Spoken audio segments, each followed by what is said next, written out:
Meteorology quiz. Let's start. What is the most common gas in our atmosphere?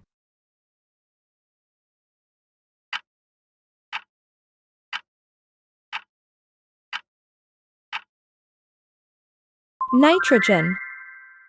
What term describes how much water vapor is in the air?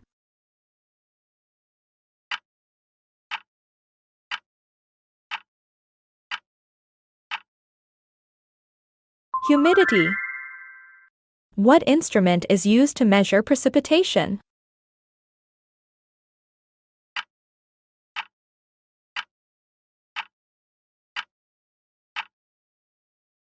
Rain gauge.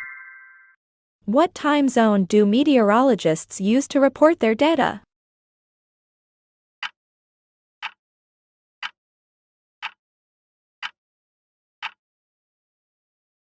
UTC.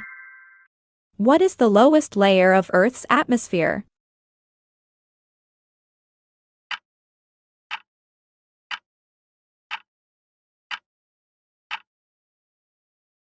Troposphere.